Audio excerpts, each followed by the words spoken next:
안녕하세요. 뉴스반장입니다. 윤석열이 대선 경선 최종 후보로 선출되기 위해 필사의 사활을 건 올인 전략으로 불법도 불사하는 막장 투혼을 펼치고 있습니다. 하기사 최종 후보로 선출되지 않는다면 그의 운명은 파리 목숨과도 같을 텐데요. 그간 소강 상태로 관망하고 있던 그에 대한 수사들이 급물살을 타기 시작하기 때문이죠.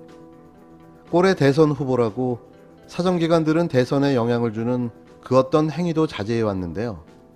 그가 최종적으로 후보에 탈락하게 되면 상황이 바뀌게 되는 겁니다. 여태껏 쌓여 대기 중이던 각종 의혹과 범죄 혐의들에 대한 수사가 다시 시작되며 윤석열뿐만 아니라 일가족 그리고 측근들에 대해서도 광범위하게 수사가 재개될 겁니다. 이러니 불불을 가리지 않고 최종 후보가 되어야만 하는 건데요. 그래서 예정된 광주행, 무리한 선거운동에 역선택 우려를 강조한 문자 공세까지 마구잡이로 실행하고 있는 겁니다. 최근 여론조사에서 홍준표 후보에게 우위를 내준 윤석열 후보는 30일 당원들에게 역선택으로 당원 동지 여러분들의 정권교체 의지를 왜곡시킬 수 없다며 문자를 보냈는데요. 국힘당 당원들은 지난 전당대회에서 민심에 따라 이준석 대표를 선택한 바가 있습니다. 당심이 민심에 영향을 받은 건데요. 이번 본경선에서도 비슷한 현상이 벌어진다면 윤 후보는 위기에 몰리게 되는 거죠. 이날 문자는 당원들의 민심을 따라가지 않도록 흐름을 끊어내기 위한 윤석열 캠프의 전략으로 보여지는데요. 윤 후보는 문자에서 정치 공작으로 윤석열을 굴복시킬 수 없다며 어느 후보가 말하는 민심은 민주당심일 뿐이다.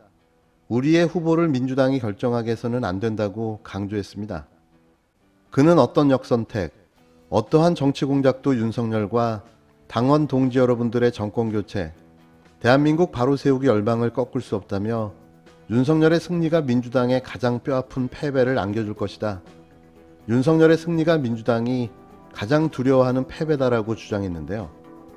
윤 후보는 대장동뿐만 아니라 각종 권력층 부패 게이트를 속속들이 파헤칠 것이기 때문이라며 힘을 모아주십시오. 정권교체를 확실히 해내겠습니다라고 약속했습니다.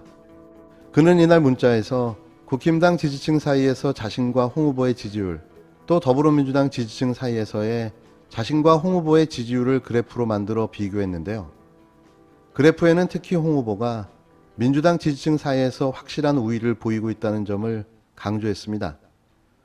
어떻게 보면 자신의 승리를 위해 내부 경쟁자를 공격하고 있는 건데요. 승리를 위해서라면 물불을 안 가리겠다는 거죠. 이는 리얼미터가 오마이뉴스 의뢰로 지난 25일부터 26일까지 이틀간 전국 18세 이상 남녀 2035명을 대상으로 실시한 응답자 중 국힘당 지지자 890명이 답한 여론조사에서 윤 후보는 55.6%로 지지율 1위를 기록했고 홍 후보는 34.5%를 기록했는데요. 반면 응답자 중 민주당 지지자 649명이 응답한 결과는 홍 후보가 45.1%로 1위를 기록했고 윤 후보는 9.3%를 차지했습니다. 이러다 보니 똥줄이 타기 시작한 거죠.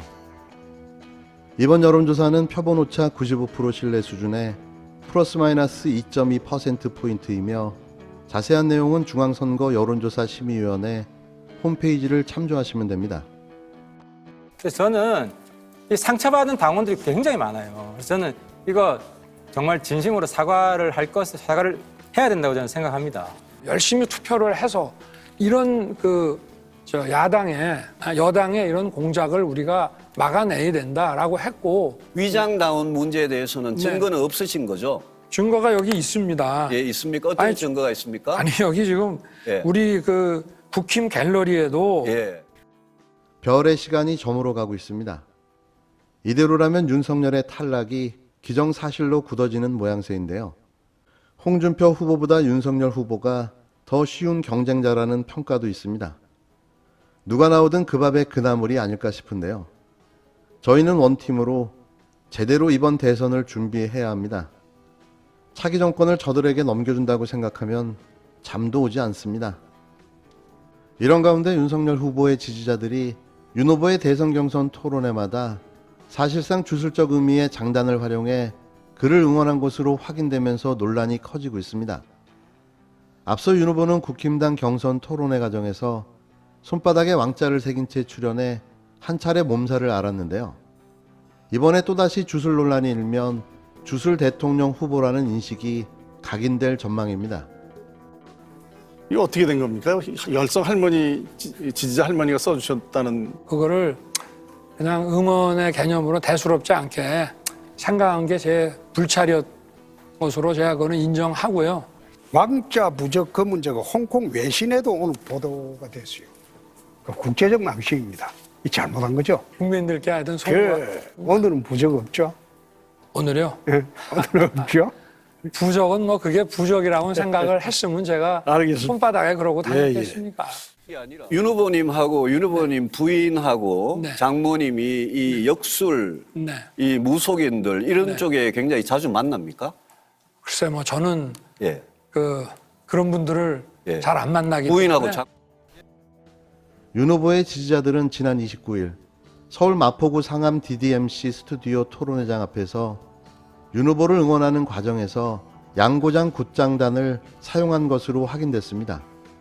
앞서 펜코 등 일부 인터넷 커뮤니티에서는 윤 후보 지지자들이 토론회장 앞에서 응원하는 영상을 올리면서 상대방을 잘못되게 만드는 목적에 살을 날리는 장단을 쓴다는 주장이 나왔는데요. 양고장은 북과징을 함께 치는 장단을 의미하는 것으로 주로 무속인들이 사용하는 것으로 알려져 있습니다. 윤석열 후보는 무당층을 흡수하라고 했더니 진짜 무당을 모은 듯합니다. 그래도 좋겠습니다. 이렇게 많은 무당인들이 모여 주술을 같이 해주니 말이죠. 끝으로 안철수 국민의당 대표가 치욕적인 굴욕을 당했다는 소식입니다. 데일리안이 실시한 대선 후보 지지율 여론조사에서 안철수 대표가 허경영 국민혁명당 총재에게 마저 지는 치욕적인 수모를 당했는데요. 이쯤 되면 정계 은퇴해야 하지 않나 싶습니다. 허경영 총재가 자신이 한 대선 후보 여론조사에 포함되자 안철수 국힘당 대표와 새로운 물결을 창당한 김동연 전 경제부총리에게 제3지대 단일화 토론을 제안했는데요. 허 총재는 30일 자신의 SNS를 통해 드디어 허경영을 여론조사에 넣기 시작했군요. 이쯤 되면 허경영, 김동연, 안철수, 제3지대 토론회 한번 어떻습니까? 라고 밝혔습니다. 그는 누구처럼 서로 깎아내리기식 토론 말고 나라를 걱정하는 마음에서 진지한 공약에 대한 토론 말입니다라고 덧붙였는데요. 이어 토론의 규칙으로는 상대 후보 칭찬을 할 때마다 발언 시간을 1분씩 늘리기를 제안했는데요. 정말 대한민국 정치 코미디의 끝이 어디인가 싶습니다. 이 여론조사는 아시아 리서치 컨설팅이 29일 발표한 공약을 통해 본 대선 후보 호감 노력 여론조사 결과로 표본오차 95% 신뢰 수준에 플러스 마이너스 3.0%포인트, 응답률은 3.1%이며 허 총재는 4.5%의 응답을 얻었습니다. 안철수 화이팅입니다.